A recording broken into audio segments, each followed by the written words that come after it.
Card అంటున్నాం. ఉద్యోగ card లక్షణం ఏంది? తెలంగాణ వచ్చే వరకు ఉన్న లక్షణం అది. అదేవిధంగా కేసీఆర్ గారు ఎంపీగా తెలంగాణ కొరకు మహేందర్ వచ్చి నిలబడితే నువ్వు బీఎస్పీ పార్టీ నుంచి ఎంపీగా నిలబడి నువ్వా మాట్లాడేది మా లక్ష్మారెడ్డి సార్ గురించి? కనీసం జ్ఞానం ఉండాలి. ఏముండే మీ స్థాయి? నేను తెలియవా? ఇదే ఈ క్వార్టర్స్లో ఉంటుంది పార్టీ, టీఆర్ఎస్ పార్టీ కార్యాలయంలోనే నువ్వు ఇక్కడ ఉన్నావు, నివాసంగా ఉన్నావు. నువ్వా ఈరోజు మాట్లాడేది? ఎంత ఉండే నీ ఆస్తి? ఈరోజు ఎంత అయింది నీ ఆస్తి?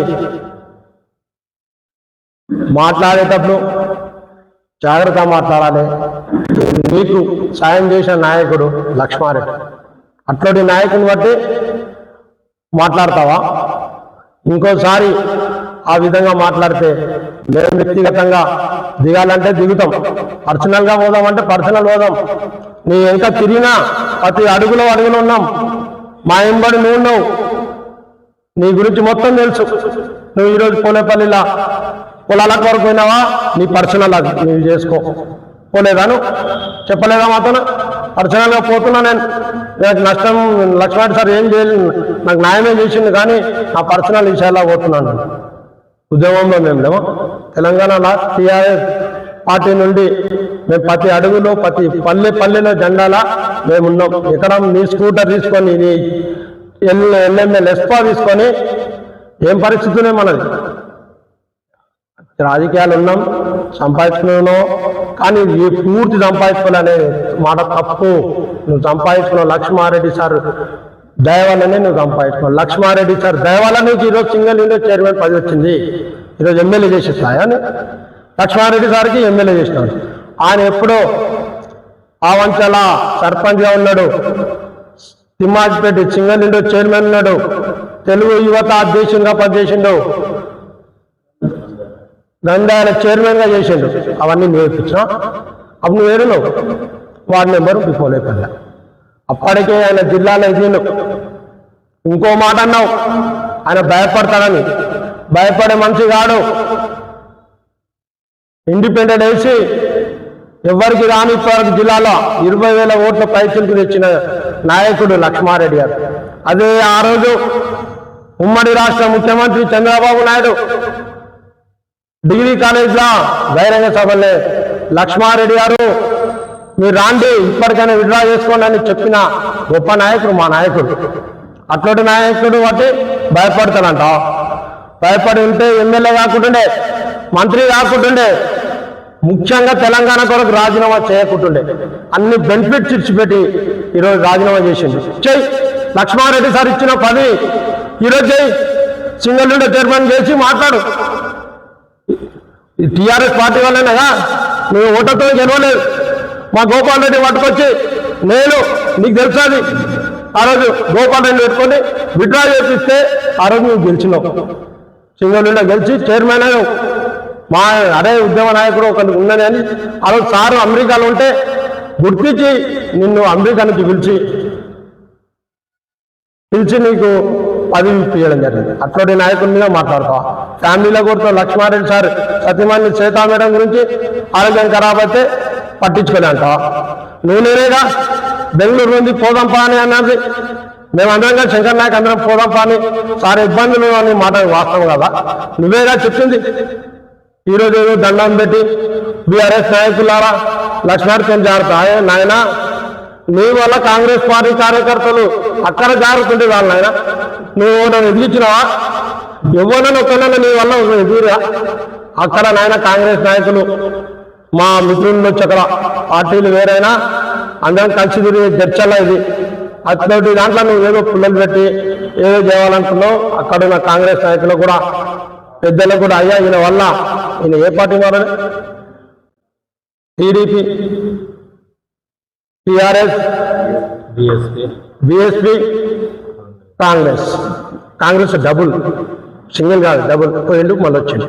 అట్లా నువ్వు మేము ఉద్యోగకాలం ఉన్నాం, ఉద్యోగకాల జీతాలు ఏమున్నాం, మేము ఒక తెలంగాణ కొరకు టీఆర్ఎస్ పార్టీ ఉన్నాం. నీలాగా మేము పోలే. నువ్వు ఈరోజు సామెతలు చెప్పి ఏ నీడకు ఆ గొడుగు పట్టేటోని నువ్వు. దయచేసి సుదర్శన్ గారు హెచ్చరిస్తున్నాం. ఇంత వ్యక్తిగతంగా పోదామా అంటే సిద్ధమే, నువ్వేం పెద్ద అది కాదు, మేము కూడా సిద్ధమే, వ్యక్తిగతంగా జోలికి పోదని హెచ్చరిస్తున్నాం. అదేవిధంగా అన్ననే నిన్న విజయ్ కుమార్ ఆనంద్ గారి గురించి మాట్లాడారు. నిజంగా విజయ్ కుమార్ గారు నిఖార్సైన ఉద్యమకారుడు, ఆయన వెంబడి మేము పనిచేసాం. కానీ ఆయనని లేనిపోని మాటలు చెప్పి ముందర నుంచి ఇంకా జరుగుతుండే.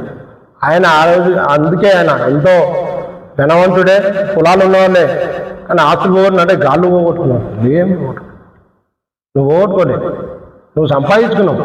ఈరోజు నిన్న అంటున్నావు విజయ్ కుమార్ గురించి. విజయ్ కుమార్కు ఏం చేసిండో మీకు తెలుసు, మా అందరు కూడా తెలుసు సార్ ఏం చేసిండో. అట్లాంటి అనవసరంగా తాకట్లు పెట్టి లేనిపోని మాటలు పెట్టి ఆయన నెగేసి నువ్వు సేఫ్ ఉన్నావు. ఈరోజు నీ వెంబడి ఎవరు వచ్చిన వాళ్ళ పేర్లు చెప్పినావుగా, వాళ్ళంతా లేరు, చనిపోయారు. కానీ నువ్వు చెప్పిన పేర్ల విజయ్ కుమార్ గారు, నరసింహ గారు పేరు చెప్పినావు, వాళ్ళు లేరు. వాళ్ళు లేని వాళ్ళ గురించి మాట్లాడద్దు. కానీ నువ్వు అయితే సేఫ్ ఉన్నావు, నువ్వు సంపాదించుకున్నావు. ఆయన సుదర్శన్ గౌడ్ గారు, మీరు సార్ వాళ్ళ లాభం పొందారు, మంచి పొజిషన్లో ఉన్నారు. దయచేసి ఇంకోసారి లక్ష్మారెడ్డి గారి గురించి మాట్లాడాలని. జడ్చర్ల సింగిల్ విండో అధ్యక్షులు సుదర్శన్ గౌడ్ గారు ఇప్పటికి మర్యాద ఇచ్చి మాట్లాడుతున్నాం, ఎందుకంటే ఒక వయసుకు మర్యాద ఇస్తున్నాం. సుదర్శన్ గౌడ్ గారు మాజీ మంత్రి, మాజీ ఎమ్మెల్యే. లక్ష్మారెడ్డి గారి గురించి చాలా వల్గర్ లాంగ్వేజ్ మాట్లాడి ఆయనని ఏదో క్యారెక్టర్ అసాసినేషన్ చేయాలని ట్రై చేస్తూ ఉన్నాడు. ఎందుకంటే అవకాశం ఎక్కడ లేదు. ఈ మధ్య కాలంలో కొన్ని డబ్బులు సంపాదించుకున్నాడు. ఆ సంపాదించిన డబ్బులతోటి రంగంలోకి రావాలి, రాజకీయంగా కొంచెం పెద్దగా పోవాలంటే ఇప్పుడున్న పార్టీలో ఏదైతే కాంగ్రెస్ పార్టీలకు లక్ష్మారెడ్డి గారిని మోసం చేసి మెసేజ్లు, నిన్ను ఒక మీటింగ్లో లక్ష్మారెడ్డి గారు మాట్లాడుతూ కొంతమంది నాకు మెసేజ్లు పెట్టి పోయినరు పార్టీలోకి వెళ్ళి అని చెప్పేసి చెప్పింది తప్ప నేను ప్రత్యేకంగా నీ పేరు పెట్టి పిలవలేదు అధ్యక్ష. అది గుర్తుంచుకోవాలి. నీ పేరు ఎక్కడ పెట్టి చెప్పలే. ఈరోజు మేము నువ్వు మాట్లాడిన మాటలకు, నిన్న మాట్లాడిన మాటలకు ఈరోజు మేము పేరు పెట్టి నీ పేరుతో చెప్పాల్సి వస్తుంది. కొన్ని సందర్భాల్లో మాట్లాడేటప్పుడు మనం చూసుకోవాలి, వెనక్కి తిరిగి 7 నుంచి ప్రారంభమైన మన ప్రస్థానం ఎక్కడ ప్రారంభమైంది, మన పరిస్థితి ఎలా ఉండే, ఎలా అయింది, ఇప్పుడు ఎలా ఉన్నాం. నా గ్రామంలోనే మా దళిత సోదరులై దాదాపు 4 ప్లేస్లలో 4 స్థలాలలో భూములు మొత్తం తక్కువ రేట్లకు మాట్లాడి ఒలేపల్లినే మొత్తం సెజ్ సరౌండింగ్లో మొత్తం వచ్చేసి భూములు తక్కువ రేట్లకు మాట్లాడుకొని లాక్కొని ఇలా వాళ్ళ అక్కడున్న వాళ్ళ స్థానికుల వాళ్ళ తండ్రులు చనిపోతే పెట్టుకున్నటువంటి ఆ శ్మశాన ఘాట్ మొత్తాన్ని కూడా నువ్వు బొందలగడ్డ మొత్తం తొలగించి వాళ్ళు లేని సమయం చూసి రాత్రిపూట జేసీబీలు పెట్టేసి ఇప్పుడు కూడా నేను సాక్ష్యాధారాలతో చూపిస్తాను, దాన్ని ప్రీకాస్ట్ పెట్టి సపరేట్ చేసింది దాన్ని మొత్తం. అదేవిధంగా ఇలా నువ్వు పార్టీ మారడానికి ముఖ్య కారణం పోయినావు నీ పార్టీ నువ్వు అక్కడ పోయినావు చేసుకో. నీలాంటి వాళ్ళు పార్టీలు మారితే అవతల కాంగ్రెస్ పార్టీలో ఉన్న కార్యకర్తలు ఏం కావాలి, సీనియర్స్ ఏం కావాలి, నువ్వు ఇట్లా పోయి అక్కడ నీకు ఏడుకోవడానికి పదవి కావాలని ఒక ఆకాంక్ష. మరి కాంగ్రెస్ పార్టీలో సీనియర్స్ ఉన్నారు, వాళ్ళు ఏం కావాలి.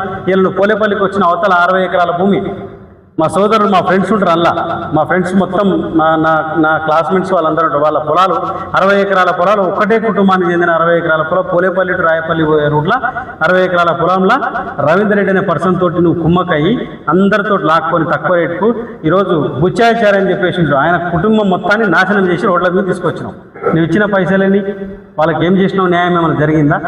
పెద్దపల్లిలో అదే రకంగా చేసిండు, పోలేపల్లిలో అదే రకంగా చేసిండు. నీకు పొల రకాడ నీకు స్వలాభం కోసం వ్యాపారం చేసుకుందో చేసుకో, కానీ మందిని నాశనం చేయదు, నష్టం చేయదు కదా.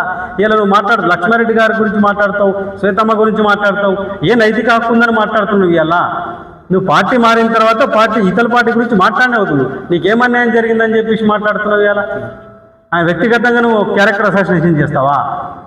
ఇది పద్ధతి కరెక్ట్ కాదు. దయచేసి మీ వయసుకు మేము చెప్పాల్సిన అవసరం లేదు, మీ వయసుకు మీ విజ్ఞతకు వదిలేస్తాం, అర్థం చేసుకుని ఇప్పుడైనా మారతారని ఆశిస్తున్నా. నిన్న సుదర్శన్ గౌడ్ మాట్లాడుతూ మా నాయకుడు లక్ష్మారెడ్డి గారి పైన అవాకులు చెవాకులు పిల్లడం జరిగింది. అది సరైన పద్ధతి కాదు. ఇంకోసారి రిపీట్ అయితే నాలుక చీరుస్తామని ఈ పత్రికా ముఖంగా హెచ్చరిస్తున్నాము. అదేవిధంగా 2004లో టీఆర్ఎస్ కాంగ్రెస్ పొత్తున్నప్పుడు ఎంపీటీసీ టికెట్లు అమ్ముకున్న బాపతి నీవు, అలాంటిది మా నాయకుని మీద మాట్లాడడం సరైనది కాదు. అదేవిధంగా నీవు లక్ష్మారెడ్డి సార్ భయపడతారని అంటున్నావు, కానీ 99లో ఇండిపెండెంట్గా నిలబడ్డప్పుడు ఉమ్మడి ఆంధ్రప్రదేశ్ ముఖ్యమంత్రి నారా చంద్రబాబు నాయుడు కూడా పిలిచినారు. అదేవిధంగా ఆ రోజు నాగం జనార్దన్ రెడ్డి మందా జగన్నాథం వస్తే కూడా ఉరికించిన చరిత్ర ఈ జడ్చెల్ల లక్ష్మణ సైనికులది. అవన్నీ మర్చిపోయి ఈరోజు మాట్లాడుతున్నావు. నువ్వు ఎంతకైనా వ్యక్తిగతంగా పోతే మేము ఎంతకైనా తెగిస్తామని హెచ్చరిస్తున్నాము. నిన్న మాట్లాడిన మాటలతోటి అతని గౌరవం అనేది పోగొట్టుకున్నాడు. సుదర్శన్ గౌడ్ గారు, ఇంతకుముందు సుదర్శన్ అన్నగారు అని పిలుస్తుంటే ఈరోజుతో సుదర్శన్ గౌడ్ గారు, మీరు నిన్న మాట్లాడిన మాటలు, మీ పొందలేని సమాధానాలు, మీరు ఒక ఇద్దరు పెట్టుకొని మాట్లాడుకోము అంటే మీకంటే మీరు ఏమనుకుంటే ఓ హీరో అనుకుంటున్నారు. ఓ ప్రెస్ మీట్ పెట్టి రోజు ఒకరి ఎమ్మెల్యే గారి గురించి మీరు ఏది పడితే అది మాట్లాడుతారు. మీరు ఒక హీరోలాగా అనుకుంటున్నారు. మొన్న లక్ష్మణ్ సార్ గారు చెప్పింది ఏంది, నీ ఒక్కరు కాదు కొద్ది మంది పార్టీ వదిలిపెట్టి వెళ్ళిపోయిన మెసేజ్ పెట్టిన వాళ్ళ గురించి చెప్పారు. అంటే నువ్వు కూడా మెసేజ్ పెట్టినట్టే నువ్వు సార్ని రిక్వెస్ట్ కాల ఏలా ముక్కి మెసేజ్ పెట్టి నీ సొంత స్వలాభం కోసము నువ్వు కాంగ్రెస్ పార్టీలో జాయిన్ అయినావు, అంతే కదా. నీ సొంత స్వలాభం కోసమే జాయిన్ అయినావు కదా. నువ్వు పిఎస్సిఏ చైర్మన్ చేసిన తర్వాత, లక్ష్మణ్ గారి పుణ్యాన నువ్వు పిఎస్సిఏ చైర్మన్ చేసిన తర్వాత నువ్వు ఎన్ని అవతోకలు చేసినా నేను సార్ హెచ్చరించాను నిన్ను. ఓసారి నిన్ను డైరెక్ట్ మార్కెట్లో పిలిచి మార్కెట్లో అందరి ముందర రైతుల ముందర నేను హెచ్చరించాడు. అవి మర్చిపోయావా? నువ్వు ఇంకా మర్చిపోలేదు అనుకుంటా. నువ్వు ఈరోజు కాంగ్రెస్ పార్టీలో ఉండి ఏదో ఒకటి నీ ఒక గుర్తింపు కోసం అతను నిన్ను పట్టించుకోవట్లేదు అని అందరూ అంటున్నారు. ఈరోజు కాంగ్రెస్ పార్టీలో నువ్వు ఒక పార్టీలో అంటే జంపింగ్ జిల్లానే అన్నమాట. నువ్వు ఇట్లాంటి మాటలు ఇంకొకసారి లక్ష్మణ్ రెడ్డి గారి పైన గురించి ఇట్లా అవాకు చెవాకులు పేల్చిన మాట్లాడానుకో నువ్వు సమాధానాలు కావాలి కదా, మేము సమాధానాలు ఇస్తాం. మరి ఉదయం నుంచి నీకు ఫోన్ చేస్తున్నాం కదా, మరి ఫోన్ చేసి మాకు సమాధానం ఇవ్వచ్చు కదా. మరి ఆ ఫోన్లో అడిగినా మాకు సమాధానం మేము ఇస్తున్నాయి కదా. మరి నువ్వు అంత దూరం లక్ష్మణ్ రెడ్డి గారి గురించి మాట్లాడు కార్యకర్త దగ్గర మాట్లాడు. నువ్వేం మాట్లాడుతున్నావు లాస్ట్ చివరిగా? బీఆర్ఎస్ కార్యకర్తలారా మీరు జాగ్రత్తగా ఉండాలని అంటున్నావు. మేము కూడా అదే చెప్తున్నాం. కాంగ్రెస్ కార్యకర్తలారా ఇలాంటి నమ్మక ద్రోహి దగ్గర మీరు జాగ్రత్తగా ఉండండి. నేను నట్టేంట ముంచి నేను పరిశ్రమ చేయడంలో నెంబర్ 1 దొంగ చెప్తున్నాను కదా. ఈ రోజు కూడా మేము అనుకోలేదు అన్న అని పిలిచా గౌరవం ఉన్నతో అన్నాం. లక్ష్మణ్ రెడ్డి గారి పైన నువ్వు ఇష్టం ఉన్నట్టు మాట్లాడినావు అనుకో, ఈసారి అనుకుంటున్నాము ఇంకొకసారి అదే రిపీట్ అయింది అనుకో, జడ్చర్లలో నువ్వు ఏడ కనిపించినా నిన్ను ఉరికించి బీఆర్ఎస్ సైనికులు కంపల్సరీ భర్త పడతారని చెప్పి మేము మీడియా ముఖంగా మేము తెలియజేస్తున్నాము.